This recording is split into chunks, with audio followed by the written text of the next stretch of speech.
Bonjour à tous, c'est Jean-Luc Roux sur sa chaîne YouTube. Aujourd'hui, nous allons continuer notre petite vidéo sur Napoléon Ier, donc épisode 2, en reprenant où nous nous étions arrêtés, la Constitution de l'an 8.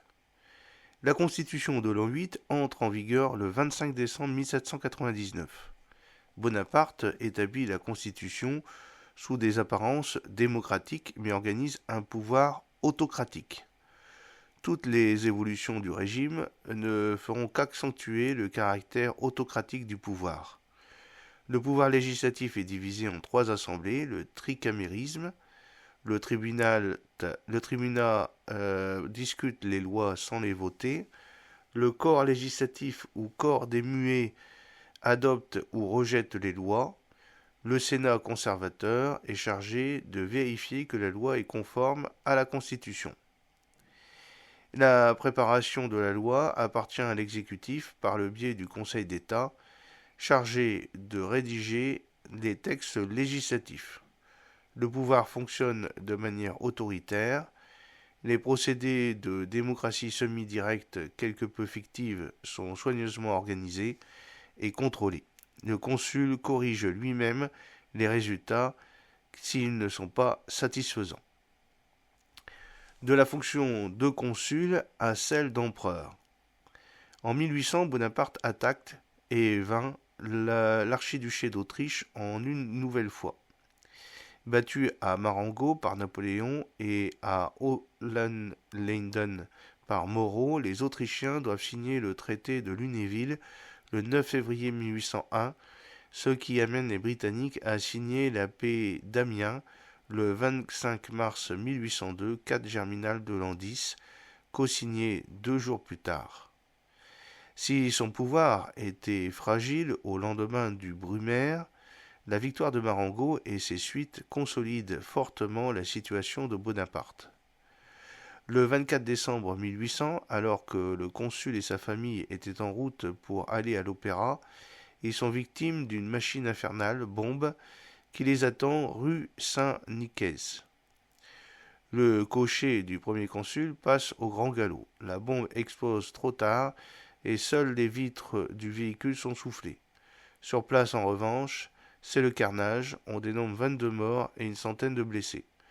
Fouché, alors ministre de la police, réussit à prouver que l'attentat est l'œuvre des royalistes dirigés par un certain François-Joseph Carbon, alors que Bonaparte est persuadé d'avoir affaire aux Jacobins. En mars 1802, la paix d'Amiens met fin à la guerre entre la France et l'Angleterre. Projet colonial et rétablissement de l'esclavage. Bonaparte met en branle son grand dessein pour l'Amérique. Il s'agit pour lui, profitant de la désormais libre circulation de la flotte française dans l'Atlantique, de développer la Louisiane, cet immense territoire qui s'étend sur la rive droite du Mississippi et qui revient de droit à la France depuis la signature secrète du traité de San Indefolo en 1800. Pour ce faire, il lui faut une base d'opération sûre. La colonie de Saint-Dominique est tout indiquée. De cette tête de pont de la France dans le Nouveau Monde, il pourra reprendre pied en douceur à la Nouvelle-Orléans sans brusquer le jeune État américain qui verrait son expansion vers l'ouest définitivement circonscrite au Mississippi. Mais à Saint-Dominique, Toussaint Louverture est un obstacle à ce plan. Le général Noir est gouverneur général de la colonie au nom de la France depuis 1797 et il est suspecté de connivence avec les États-Unis avec lesquels, au mépris du principe de l'exclusif, il commerce ouvertement depuis que la prospérité est revenue. D'ailleurs, l'année précédente, il a fait voter par les grands planteurs, ses alliés objectifs, une constitution autonomiste qui le proclame gouverneur général à vie et a eu l'autre puissance de l'envoyer en France pour simple ratification. Une fois le fait accompli, cet acte de rébellion ouverte d'un chef de guerre réputé invincible et fermement accroché à son île tombe à pic pour justifier l'importance des forces commises à l'expédition qui se prépare.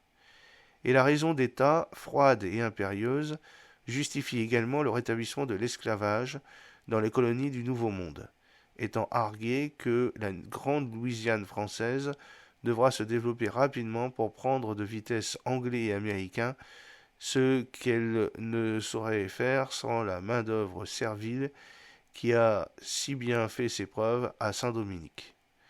Voilà pourquoi deux flottes font voile vers les Antilles.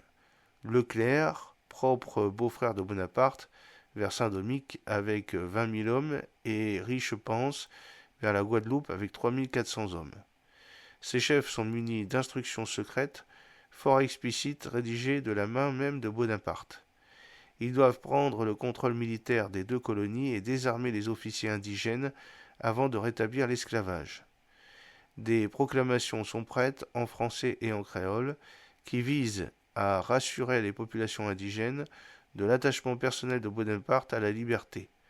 Cette pléthore de précautions démontre que ces derniers avaient compris avec le succès ou l'échec dépendrait du secret et les faits lui donnèrent raison. Après une résistance acharnée de 3 mois, le vieux Toussaint Louverture, trahi par les officiers généraux habilement entrepris par Leclerc, dépose les armes. Capturé et déporté en France, il y mourra quelques mois plus tard au fort de Joux, près de Pontarlier. Leclerc peut passer à la deuxième phase du plan et désarmer les officiers de couleur, mais Richepense, à la Guadeloupe, a rétabli l'esclavage sans attendre et la nouvelle de cette trahison de la parole du premier consul fait basculer Saint-Dominique dans l'insurrection. Le corps expéditionnaire, affaibli par une épidémie de fièvre jaune, recule partout. Leclerc obtient bien près de 20 000 hommes de renfort, mais la maladie fauche un tiers des Européens qui touchent ses rivages. Le général en chef succombe lui-même le 2 novembre 1802. Dos à la mer, les débris de son armée seront bientôt contraints à la reddition par les soldats du général Dessalines, qui proclamera l'indépendance de l'ancienne colonie sous son ancien nom indien d'Haïti. Le temps de l'Amérique française est déjà dépassé. En ce début 1803, la paix avec l'Angleterre vacille et l'océan Atlantique est redevenu une mer hostile. Déclarant forfait, le 30 avril, Bonaparte solde la Louisiane aux États-Unis pour 80 millions de francs. Mise en place de l'Empire. Après que Bonaparte eut étendu son influence sur la Suisse, qui retourne à une organisation décentralisée, après la tentative unitaire de la brève République helvétique en 1798 à 1803, et sur l'Allemagne, une dispute à propos de Malte sert de prétexte aux Britanniques pour déclarer une nouvelle fois la guerre à la France en 1803, et pour soutenir l'opposition royaliste à Bonaparte. Des agents royalistes dont Charles Pichegru sont débarqués clandestinement en France et se mettent en rapport avec Georges Cadoudal et Jean-Victor Moreau. Le complot est rapidement éventé et ses membres arrêtés. Pichegru meurt étranglé dans sa cellule, les autres sont jugés et condamnés. Cadoudal est exécuté, Moreau banni, mais le complot fait aussi une victime collatérale, le duc d'Enghien, prince de sang. Le premier consul le fait enlever en territoire étranger, jugé sommairement par une commission militaire et exécuté à la suite des déclarations recueillies auprès de Cadoudal après son arrestation. L'exécution que se déroule à Vincennes ne suscite pas d'autres protestations que celle du Royaume-Uni, de la Russie et de l'Autriche. De 1804 à 1815, empereur des Français. Le couronnement. Napoléon se couronne empereur le 2 décembre 1804. À proprement parler, l'Empire naît à la demande du Sénat. L'historien américain Stephen Englewood se rallie à l'opinion selon laquelle il s'agissait initialement de protéger la République. Le consulat abattu, l'ordre se serait effondré avec lui. L'Empire, lui, était une institution scellant la pérennité des valeurs républicaines. Napoléon Bonaparte pourrait mourir, l'hérédité du titre était censé protéger le pays des bouleversements et de la perte des acquis révolutionnaires. C'est ainsi que les monnaies impériales portèrent la mention Napoléon, empereur République française, jusqu'en 1808. En outre, une observatrice avisée de la mise en place du consulat et de l'Empire, la comtesse de Rémusat, explique comment des hommes fatigués des troubles révolutionnaires aient vu en Bonaparte celui qui les sauverait des dangers d'une anarchie tumultueuse et leur apporterait le repos sous la domination d'un maître habile que d'ailleurs la fortune semblait déterminée à seconder. Alors parlons maintenant des symboles impériaux. Le sacre impérial, événement unique dans l'histoire de France, représenté sur le tableau de Jean-Louis David, le sacre de Napoléon, est lourdement chargé de symboles. Le passage de la République à l'Empire nécessite la création d'armoiries impériales, ainsi que la création d'objets symboliques destinés à établir une tradition auparavant inexistante. Napoléon, qui se veut rassembleur, décide d'associer au symbole de son règne les images qui ont pu représenter auparavant la France, ainsi que les pouvoirs forts européens. L'aigle est choisi en référence aux aigles romaines portées par les légions, mais elle est également le symbole de Charlemagne, l'aigle éployé. La couleur rouge du manteau impérial est une référence directe à la pourpre de l'impérium romain. Napoléon se pose ainsi en héritier de l'Empire romain et de Charlemagne. Les abeilles sont censées rappeler les Mérovingiens, des broches les représentant ayant été retrouvées dans les tombeaux de cette époque. Et leur disposition sur les armoiries et le manteau impérial doit rappeler les fleurs de lys des Capétiens. La main de justice utilisée par les Capétiens lors des sacres royaux doit faire apparaître que l'empereur est l'héritier de leur pouvoir. Napoléon veut montrer qu'il est le fondateur de la 4e dynastie, celle des Bonaparte, après les Mérovingiens, les Carolingiens et les Capétiens. D'autres symboles utilisés pendant le sacre sont chargés de valeur morale. Ainsi Napoléon tient-il un moment le globe de Charlemagne, il porte la couronne de ce même empereur, et les deux éléments ayant été forgés de toutes pièces avant le sacre. Son épée et son sceptre sont dits de Charlemagne. Ils ont été en réalité utilisés depuis plusieurs siècles par les Valois et les Bourbons lors de leur sacre. Le pape présent à la cérémonie n'est ici que pour bénir son règne. Relation avec l'Église. La signature du Concordat par le premier consul en 1801 reconnaît le catholicisme comme religion de la majorité des Français et non plus comme religion d'État. Les prêtres reçoivent désormais un traitement de la part de l'État. Afin de montrer sa puissance, Napoléon ne va pas se faire sacrer à Rome, comme autrefois Charlemagne et les empereurs germaniques jusqu'au XVe siècle. C'est le pape Pie VII que l'on fera venir à Paris. Napoléon l'accueille en forêt de Fontainebleau à cheval et en habit de chasse, voulant faire croire au caractère fortuit de la rencontre. Le rapprochement entre Napoléon et l'Église est le fruit d'un calcul politique de la part de l'empereur. Au-delà de la valeur morale qu'a pu avoir un sacre religieux aux yeux des catholiques, de la valeur symbolique d'un couronnement pontifical rappelant le sacre des empereurs germaniques, Napoléon se place à l'égal, voire au-dessus des rois européens comme successeur de Charlemagne et des empereurs de la Rome antique. La présence du pape au sacre donne une dimension morale et légitime supplémentaire à l'Empire. Celui-ci n'est plus simplement le fruit d'une révolution, c'est un couronnement divin, comme celui des autres souverains européens, mais qu'aucun d'eux ne peut égaler. Napoléon se place au même niveau que le souverain du Saint-Empire romain germanique, avant de dépasser pour devenir l'unique empereur en Europe.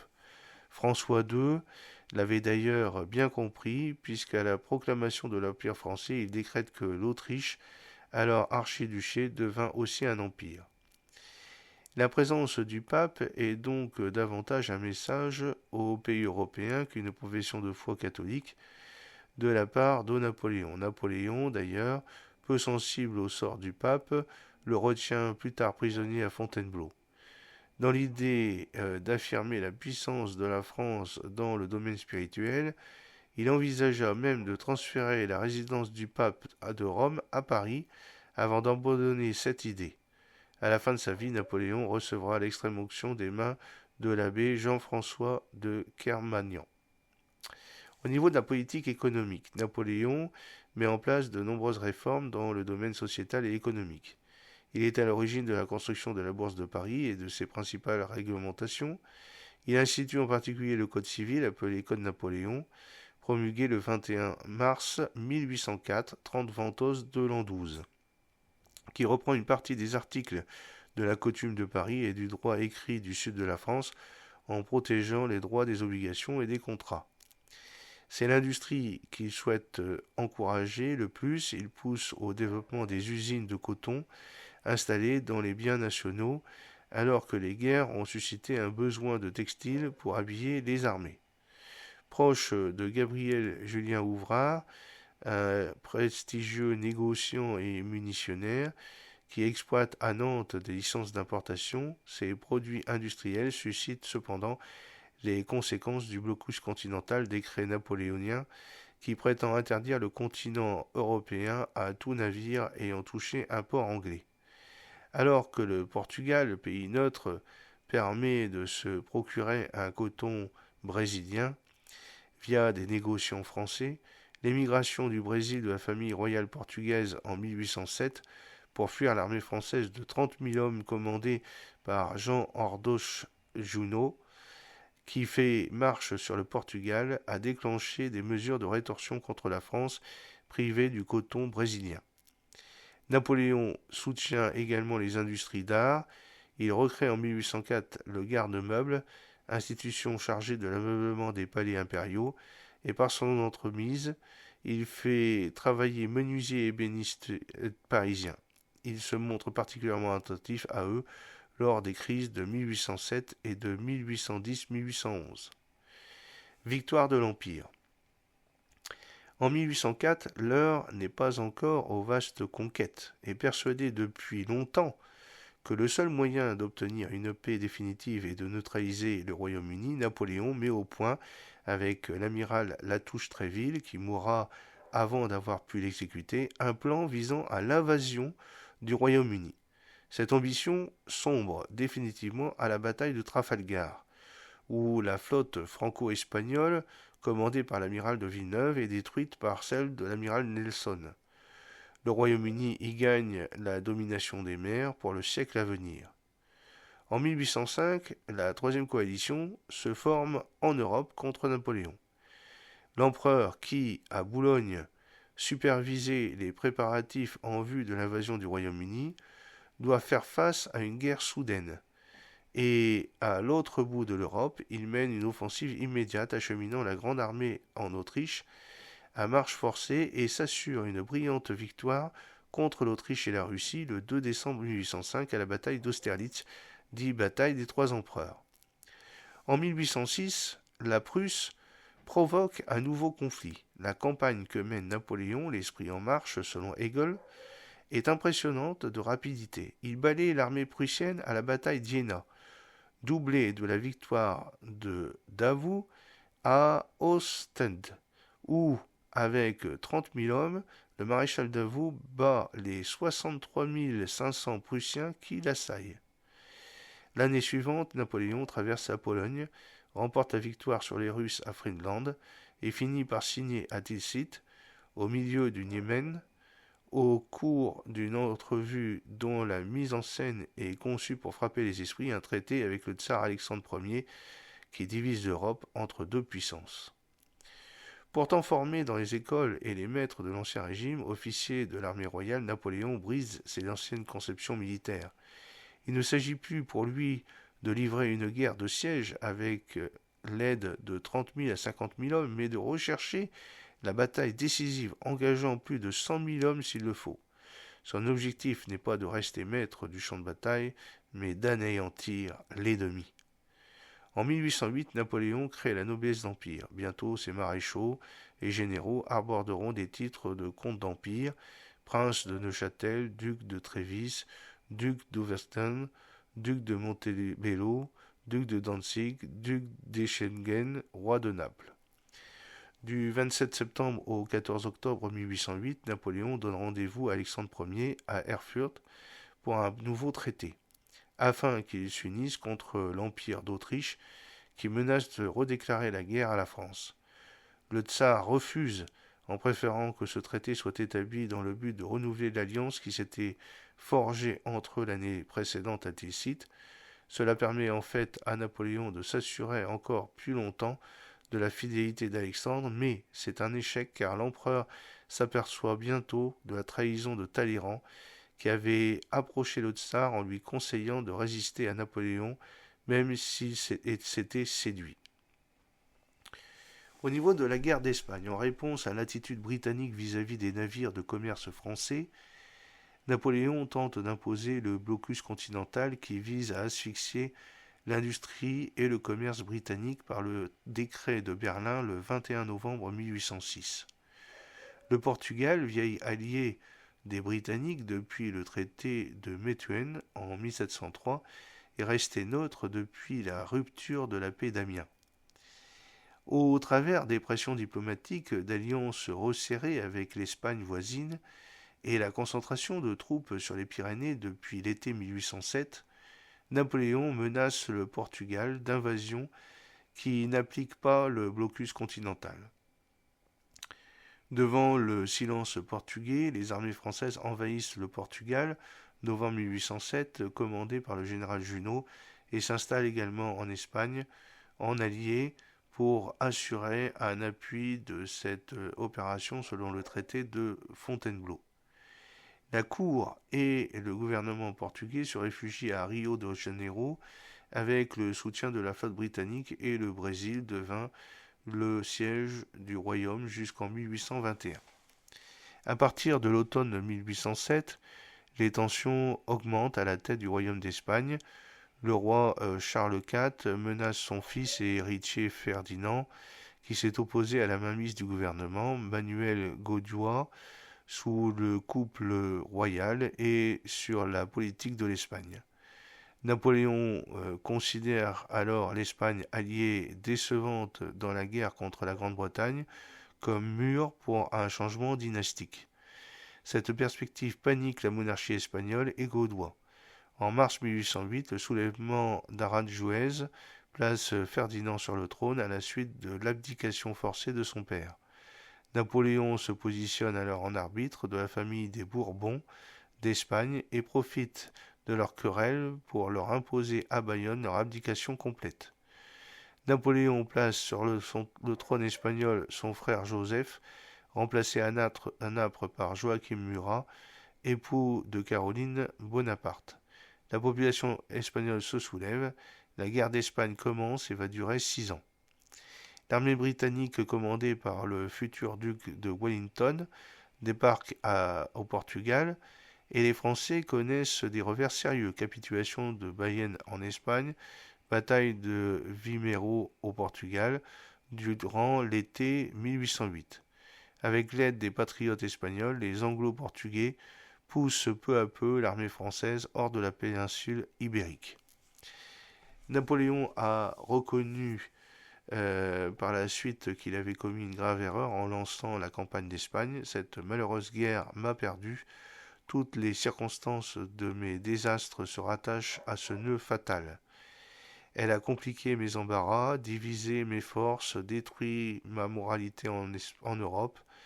De même, concernant Joseph, incapable d'être chef d'État et maintenir l'ordre, c'était l'homme le plus incapable et précisément l'opposé de ce qu'il fallait.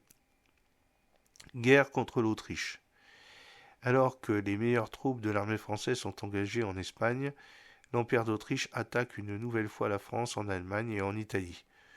Le maréchal Lannes, compagnon et ami de Napoléon, périt à la bataille d'Essling, qui apparaît comme le premier grand revers de Napoléon, puisque ses troupes doivent abandonner le champ de bataille pour se réfugier sur l'île de Lobo, sur le Danube, pour se reposer et se renforcer. L'armée autrichienne est finalement vaincue lors de la bataille de Wagram en juillet 1809. Cette année 1809 a augmenté le sentiment de vulnérabilité du régime impérial. Napoléon a d'abord été blessé légèrement à pied à la bataille de Ratisbonne en avril 1809, rappelant sa vulnérabilité comme commandant en chef lors d'une bataille, puis a échappé à une tentative d'assassinat par Frédéric Staps lors d'une revue des troupes à Schönbrunn le 12 octobre 1809, à l'époque de la conclusion de la paix avec l'Empire d'Autriche. La vulnérabilité du souverain français renforce le principe d'assurer un héritier direct à l'Empire. Le divorce de Joséphine est alors inéluctable, d'autant que Napoléon sait que la stérilité du couple n'est pas de son fait depuis la naissance du petit Léon, fruit d'une liaison en 1806 et de la grossesse toute récente de Marie Waleska, autre liaison initiée lors de la Pologne en 1807. Venu à Vienne, lors des négociations de paix, l'enfant Alexandre Walensky, né en mai 1810. Napoléon, souverain du Grand Empire. Quelques mois après la paix de Schönbrunn, le 2 avril 1810, Napoléon épouse l'archiduchesse Marie-Louise d'Autriche, fille aînée de son dernier ennemi. Le 20 mars 1811, elle lui donne un fils au terme d'un accouchement long et douloureux. Cet enfant est baptisé Napoléon François Charles Joseph et on lui donne le titre de roi de Rome. Au début de l'année 1812, le Grand Empire compte 134 départements, de Hambourg à Rome et Barcelone, ainsi que les provinces illyriennes et une population de 70 millions d'habitants, dont 30 seulement sont de la France de 1793, et compte plusieurs États vassaux, le Royaume d'Italie, le Royaume de Naples, le Royaume d'Espagne, la Confédération du Rhin avec le Duché de Varsovie, la Confédération suisse, la principauté de Lucques et Propino, la principauté d'Erfurt, la ville libre de Danzig et enfin Corfou, île de République des Sept Îles encore sous contrôle français.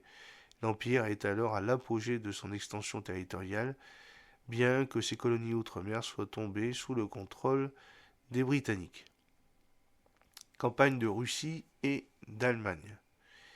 Alexandre Ier, poussé par la noblesse russe acquise aux Britanniques, refuse de coopérer avec Napoléon pour porter le coup fatal au Royaume-Uni.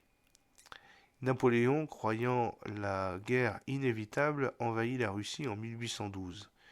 La grande armée, grossie de contingents italiens, allemands et autrichiens, devient gigantesque. Ce sont 600 000 hommes qui franchissent le Niémen. Les Russes, dirigés par Koutouzov, appliquent la stratégie de la terre brûlée, reculant sans cesse devant les troupes françaises. La bataille de la Moskova, le 12 septembre, est indécise. Bien que les Russes abandonnent le terrain, les pertes sont presque équivalentes dans les deux camps. Dès le lendemain de l'entrée des troupes françaises dans Moscou, les Russes incendient la ville, Napoléon, espérant une démarche de la part d'Alexandre, s'attarde à Moscou. Lorsqu'il donne le signal de la retraite, l'hiver est dangereusement proche. La grande armée entame une course désespérée vers l'Allemagne à travers des régions dévastées qu'elle a parcourues à l'aller. Le froid, la neige et les Cosaques provoquent d'effroyables pertes. Des 600 000 hommes qui entrèrent en campagne, seuls quelques dizaines de milliers franchissent la Bérésina. La grande armée est détruite.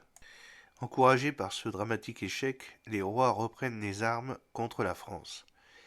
Malgré 2 victoires remportées en Allemagne, Bautzen et Lützen, une partie de ses alliés allemands trahit Napoléon sur le champ de bataille, même de la bataille de Leipzig, aussi appelée bataille des nations, qui voit s'opposer 180 000 Français à 300 000 alliés russes, autrichiens, prussiens, suédois. La défaite subie ce jour-là est décisive. Le maréchal Poniatowski, prince polonais et neveu de Stanislas II, dernier roi de Pologne, y perd la vie en tentant de traverser l'Essler. Avec ses hommes, on dénombre 100 000 morts et blessés. Campagne de France et première abdication. En 1804 se forme une alliance entre le Royaume-Uni, l'Empire russe et le Royaume de Prusse et l'Empire d'Autriche. Malgré une série de victoires, bataille de Chaupaubert, Montmirail, remportée par Napoléon à la tête d'une armée de jeunes recrues inexpérimentées, les Marie-Louise, Paris tombe le 31 mars et les maréchaux forcent l'empereur à abdiquer. L'intention de Napoléon était de le faire en faveur de son fils Napoléon II, mais les puissances alliées exigent une abdication inconditionnelle qu'il signe le 6 avril 1814. Napoléon, qui pense que les Alliés vont le séparer de Marie-Louise et de son fils, décide de se suicider par emprisonnement dans la nuit du 12 au 13 avril. On a longtemps cru qu'il s'agissait d'opium dans un peu d'eau. Le docteur Hillman pensant qu'il s'agit d'une absorption accidentelle trop grande d'opium destinée à calmer les douleurs abdominales, mais il semblerait que ce ne soit pas le cas. Toujours est-il qu'il fait appeler Armand de Caulaincourt pour lui dicter ses dernières volontés. En plein malaise, l'empereur se plaint du lent effet de la substance qu'il a avalée. Ses nausées sont de plus en plus violentes et il se met à vomir. Le docteur Alexandre Urbain Ivan, à qui Napoléon demande une dose de poison supplémentaire, refuse et finit par quitter les lieux. Alors que Napoléon dit à Caulaincourt qu'il préfère mourir plutôt que de signer le traité, les effets du poison se dissipent et l'empereur peut reprendre ses activités normales. Il est par la suite déchu par le Sénat le 3 avril et exilé à l'île d'Elbe selon le traité de Fontainebleau signé le 11 avril, conservant le titre d'empereur mais ne régnant que sur cette petite île. Son convoi de Fontainebleau jusqu'à la Méditerranée, avant son embarquement pour l'île d'Elbe, passe par des villages provençaux royalistes qui le conspurent. Il risque d'être lynché à Orgon, ce qui l'oblige à se déguiser. Période des 100 jours en 1815. Retour de Louis XVIII au pouvoir.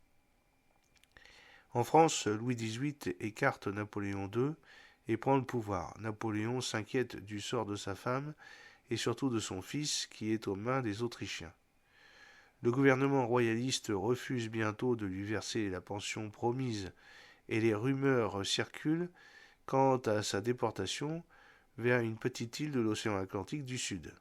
Napoléon décide donc de retourner sur le continent pour reprendre le pouvoir. Route Napoléon et vol de l'Aigle. Le 1er mars 1815, débarqué à Golfe-Juan, Napoléon et sa petite troupe gagnent Cannes, où ils arrivent tard et d'où ils repartent tôt. Le lendemain, voulant éviter la voie du Rhône, qu'il sait hostile, Napoléon fait prendre alors la route de Grasse pour gagner par les Alpes la vallée de la Durance. Au-delà de Grasse, la colonne s'engage dans de mauvais chemins muletiers et s'arrête à Saint-Vallier, Escragon et Serrano. Le 3 mars, après une nuit de repos, la troupe gagne Castellane. Dans l'après-midi, elle atteint Barème. Le 4 mars, Napoléon trouve à Digne la route carrossable et fait étape le soir au château de Malijai, attendant avec impatience des nouvelles de Sisteron, dont la citadelle commandant le passage étroit de la Durance peut lui barrer la route. Le 5 mars, Napoléon trouve Sisteron non gardé et y déjeune, puis quitte la localité dans une atmosphère de sympathie naissante. Le soir, il arrive à Gap et y reçoit un accueil enthousiaste, et le 6 mars, il couche à Corps. Le 7 mars, il gagne la Mure, puis trouve en face de lui, à Laffrey, des troupes envoyées de Grenoble. C'est ici que se situe l'épisode fameux que commémore aujourd'hui un monument dans la prairie de la Rencontre. Le soir même, Napoléon fait son entrée à Grenoble, au cri de « Vive l'empereur ». Les armées envoyées pour l'arrêter l'accueillent en héros partout sur la route qui porte aujourd'hui son nom. Le maréchal Ney, qui avait juré à Louis XVIII de lui ramener Bonaparte dans une cage en fer, s'incline devant son ancien souverain, ce qui lui vaudra d'être le seul maréchal exécuté pour trahison lors de la seconde Restauration. Napoléon arrive sans coup férir à Paris. Cette montée à Paris est connue comme le vol de l'aigle, inspiré par des paroles de Napoléon. L'aigle volera de clocher en clocher jusqu'au tour de Notre-Dame. En 1932, la route Napoléon sera inaugurée entre Golfe-Juan et Grenoble. Des aigles volants jalonnent ce parcours. Retour au pouvoir et défaite finale. La fuite de Louis XVIII et le retour de Napoléon aux Tuileries le 20 mars 1815 marquent le début de la période dite des 100 jours. Napoléon fait établir l'acte additionnel aux constitutions de l'Empire, rédigé le 28 avril 1815, approuvé le 1er juin. Une chambre des représentants est élue. Bataille de Waterloo. Sur le plan international, Napoléon affirme d'emblée ses volontés pacifiques. Il fait savoir aux puissances alliées qu'il reconnaît le traité de Paris. Il envoie également des émissaires au tsar et à l'empereur d'Autriche, mais en vain. Les Alliés n'acceptent pas ce retour et reprennent des armes contre la France. Les grandes puissances européennes telles que l'Angleterre, la Prusse et l'Autriche, dont les représentants s'étaient réunis à Vienne, décident de relancer la guerre contre l'empereur qu'elles considèrent comme hors la loi des nations. Les Alliés envoient massivement des troupes en Belgique. Le 18 juin 1815 a lieu la bataille de Waterloo au sud de Bruxelles, où Napoléon se prépare à affronter la coalition. Napoléon doit battre les armées prussiennes de Blücher et les armées anglaises de Wellington. Napoléon donne à Grouchy la mission de s'occuper des Prussiens et à Ney de s'occuper des Anglais. Les deux commandants auront du mal à s'entendre dans leur stratégie et enchaîneront les erreurs. La jonction des armées prussiennes et britanniques, que ne peut empêcher le maréchal Grouchy, a raison des troupes impériales. Ney lent et mauvais dans ses choix, va faire perdre la cavalerie. Napoléon sent que l'issue de la bataille est la défaite. Après 10 heures de bataille, les Français reculent. L'armée française organise sa retraite par la route de Charleroi. Cette défaite oblige Napoléon Ier à abdiquer pour la seconde fois le 22 juin 1815. Abdication et départ de la France.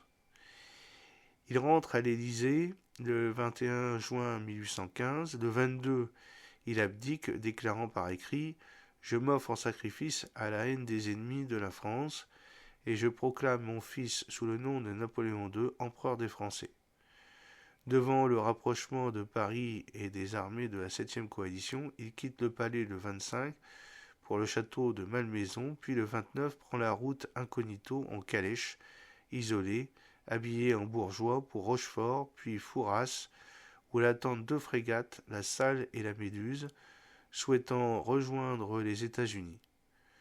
Le 8 juillet, il embarque pour l'île d'Aix et monte à bord de la Salle. François Poney, commandant de la Méduse, offrit à l'empereur de combattre le HMS Bellérophon pendant que la Salle, commandée par Pierre Philibert, passerait. Mais Philibert refusa de jouer le rôle qui lui était réservé. Joseph Fouché, président du gouvernement provisoire, alerte les Britanniques sur les risques de fuite de Napoléon. Plusieurs corvettes anglaises escortant le vaisseau le Bellérophon sont dépêchées depuis le Pertuis d'Antioche, contraignant Napoléon à négocier. Demandant l'asile au plus constant de ses ennemis, l'Angleterre, il est d'abord pris en charge par le Bellérophon, puis transféré le 7 août 1815 sur le Northumberland, qui le dépose sur l'île de Sainte-Hélène au milieu de l'océan Atlantique. On ne lui donne pas l'occasion de poser le pied en Angleterre, les ministres britanniques voulant absolument éviter que Napoléon puisse demander le droit des îles en invoquant l'habeas corpus. Le retour de Napoléon et sa défaite finale rendent encore plus précaire la situation internationale de la France. Celle-ci est traitée plus durement par les Alliés de 1815 que les traités deviennent. Napoléon laisse en effet une France exsangue. Démographiquement, elle a perdu environ 1 700 000 hommes depuis 1792, dont la majorité pendant les guerres napoléoniennes. Elle est économiquement ruinée, ses ports et ses arsenaux le sont également. Le pays a perdu toutes ses colonies qui lui restaient de l'Ancien Régime. Son influence internationale mise en place depuis Richelieu et Louis XIV est réduite à néant. Le territoire national est ramené à une étendue moindre que sous Louis XVI. Sarrelouis, Magebourg, Philippeville et Landau acquises sous Louis XIV sont cédées aux coalisés. De plus, ce territoire est occupé et le pays doit payer une lourde indemnité de guerre pour l'entretien des troupes étrangères établies sur son sol. J'espère que cette petite vidéo vous a plu. N'oubliez pas de cliquer sur le pouce pour la promouvoir, de vous abonner si ce n'est pas encore fait et de partager cette vidéo sur vos réseaux sociaux. Et un troisième épisode va voir le jour dans quelques jours, parlant des dernières années de l'empereur. A très bientôt, fidèlement, Jean-Luc O.